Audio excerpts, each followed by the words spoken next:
O grande conflito, capítulo 2, a perseguição. Jesus revelou aos discípulos a experiência de seu povo desde o momento em que ele seria levado ao céu até a ocasião de seu retorno em poder e glória. Vendo o futuro distante, os olhos de Jesus detectaram a tempestade impetuosa que assolaria seus seguidores nas eras seguintes de perseguição. Os seguidores de Cristo devem trilhar o mesmo caminho de condenação e sofrimento que o Mestre percorreu. O ódio pelo nascimento do Redentor do mundo será demonstrado contra todos os que creem em seu nome. O paganismo previu que, se o evangelho triunfasse, os próprios templos e altares seriam destruídos. Por esse motivo, convocou suas forças para acender o fogo da perseguição. As posses dos cristãos eram levadas e eles expulsos de seus lares. Muitas pessoas, nobres e escravos, ricos e pobres, instruídos e ignorantes, foram mortas sem misericórdia. A perseguição começou com Nero e continuou por séculos. Os cristãos eram acusados falsamente de serem a causa de fomes, epidemias e terremotos. Em troca de dinheiro, informantes permaneciam apostos para atrair inocentes como se fossem os rebeldes e as pragas da sociedade. Muitos cristãos foram jogados às bestas selvagens ou queimados vivos em anfiteatros. Alguns foram crucificados, outros foram cobertos com pele de animais selvagens e lançados à arena para ser despedaçados por cães. Em festas públicas, vastas multidões se reuniam para se divertir com a visão da agonia da morte dos cristãos e saudá-la com muito riso e aplauso. Os seguidores de Cristo foram forçados a se esconder em locais isolados, debaixo das colinas, fora da cidade de Roma. Longos corredores foram escavados através da terra e das pedras por quilômetros além dos muros da cidade. Nesses refúgios subterrâneos, os seguidores de Cristo enterravam seus mortos. Ali também encontraram um lar enquanto eram foragidos. Muitos se lembraram das palavras do Mestre de que deveriam se alegrar quando fossem perseguidos por Cristo. Grande seria seu galardão no céu, pois estavam sendo perseguidos da mesma maneira que os profetas antes deles. Mateus 5, versos 11 e 12. Cânticos de triunfo se erguiam do meio das chamas crepitantes. Pela fé, os mártires viam Cristo e os anjos olhando para eles com mais profundo interesse e aprovando sua firmeza. Uma voz vinha do trono de Deus: seja fiel até a morte e eu lhe darei a coroa da vida. Apocalipse capítulo 2, verso 10. Os esforços de Satanás para destruir a Igreja de Cristo usando violência foram em vão. Ele podia até matar os obreiros de Deus, mas o Evangelho continuava a se espalhar e seus seguidores aumentavam. Certo cristão disse: quanto mais nos ceifam, mais crescemos em números. O sangue dos cristãos é semente. Por esse motivo, Satanás fez planos de guerrear com maior sucesso contra Deus, fincando seu estandarte dentro da igreja cristã, a fim de obter por meio do engano aquilo que não conseguiu pela força. A perseguição terminou. Em seu lugar vieram os atrativos da prosperidade e das honras mundanas. Os adoradores de ídolos começaram a aceitar parte da fé cristã, ao passo que rejeitavam verdades essenciais. Professavam aceitar a Jesus, mas não tinham convicção do pecado e não sentiam necessidade de se arrepender, nem de mudar o coração. Com algumas concessões de sua parte, propuseram que os cristãos transigissem também a fim de que todos se unissem na mesma plataforma da crença em Cristo. A igreja estava em terrível perigo. Prisão, tortura, fogo e espada eram bênçãos em comparação com isso. Alguns cristãos permaneceram firmes. Outros eram favoráveis à modificação da fé sob o manto de um suposto cristianismo. Satanás ganhou entrada na igreja a fim de corromper a fé. Por fim, a maioria dos cristãos consentiu em abaixar os padrões. A união entre o cristianismo e o paganismo foi estabelecida. Embora os adoradores de ídolos professassem se unir à igreja, ainda se apegavam à idolatria. Simplesmente mudaram os objetos de sua adoração para imagens de Jesus e até mesmo de Maria e dos santos. Doutrinas falsas, ritos supersticiosos e cerimônias idólatras passaram a fazer parte da fé e adoração da igreja. A religião cristã se corrompeu e a igreja perdeu sua pureza e seu poder. No entanto, alguns não se deixaram enganar, permaneceram fiéis ao autor da verdade.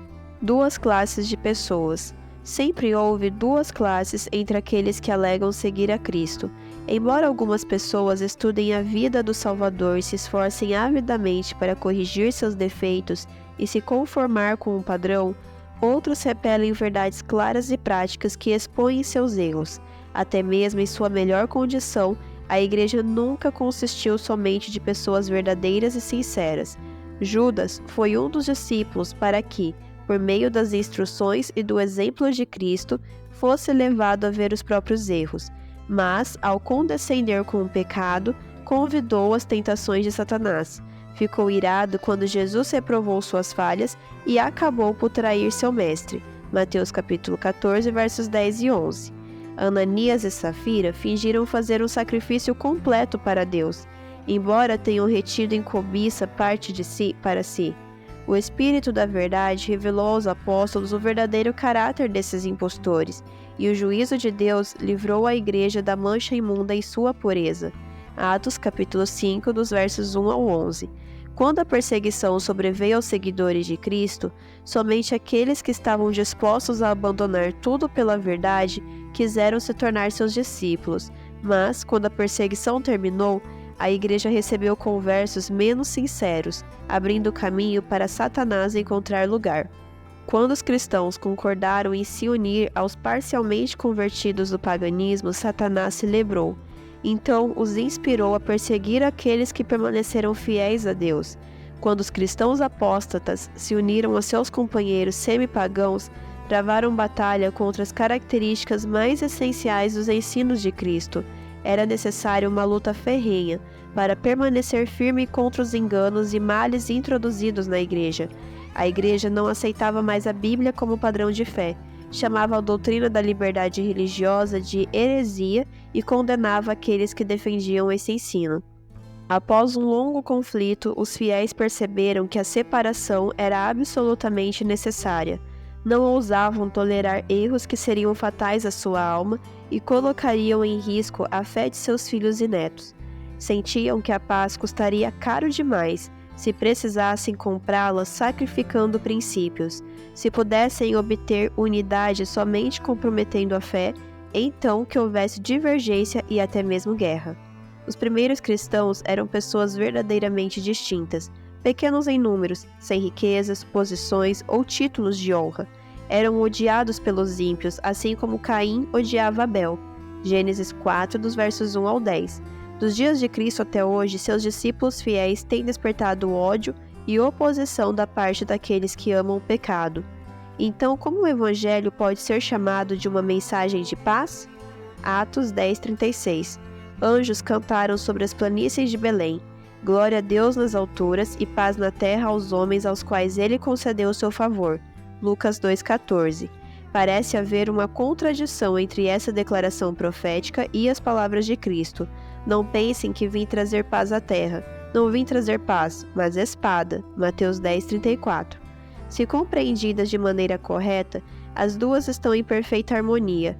O Evangelho é uma mensagem de paz. A religião de Cristo, se aceita e obedecida, espalharia paz e felicidade por toda a terra. Era a missão de Jesus nos reconciliar com Deus e uns com os outros. No entanto, a maior parte do mundo está sob o controle de Satanás, o mais amargo inimigo de Cristo. O Evangelho apresenta princípios de vida completamente opostos aos hábitos e desejos das pessoas, e elas se levantam contra essa mensagem. Odeiam a pureza que condena o pecado e perseguem aqueles que proclamam suas santas prerrogativas. É nesse sentido que o Evangelho é chamado de espada. Muitos que são fracos na fé estão prontos para perder a confiança em Deus, porque Ele permite que os maus prosperem, ao passo que os melhores e mais puros são atormentados por seu poder cruel. Como aquele que é justo, misericordioso e infinito em poder tolera tamanha injustiça, Deus nos deixou evidência suficiente de seu amor. Não devemos duvidar de sua bondade por sermos incapazes de entender suas obras. O Salvador disse: lembrem-se das palavras que eu lhes disse. Nenhum escravo é maior do que o seu senhor. Se me perseguiram, também perseguirão vocês. Aqueles que são chamados a suportar tortura e martírio estão apenas seguindo os passos do amado Filho de Deus. Os justos são colocados na fornalha da aflição para que sejam purificados. Seu exemplo convença os outros da realidade da fé e da piedade, e sua vida coerente condene os ímpios e incrédulos. Deus permite que os maus prosperem e revelem o ódio que sentem pelo Senhor, para que todos possam reconhecer sua justiça e misericórdia quando ele os destruir por completo. Deus punirá cada ato de crueldade contra seus fiéis, como se tivesse sido praticado contra o próprio Cristo. Paulo declara: todos os que desejam viver piedosamente em Cristo Jesus serão perseguidos. 2 Timóteo 3,12. Então, por que a perseguição parece estar adormecida? O único motivo é que a igreja se conformou ao padrão do mundo, e por isso não desperta oposição. A religião em nossos dias não é a fé pura e santa de Cristo e de seus apóstolos. Como as pessoas são indiferentes às verdades da palavra de Deus, como há tão pouca espiritualidade vital dentro da igreja, o cristianismo é popular no mundo. É só haver um reavivamento da fé da igreja primitiva que os fogos da perseguição serão acesos novamente.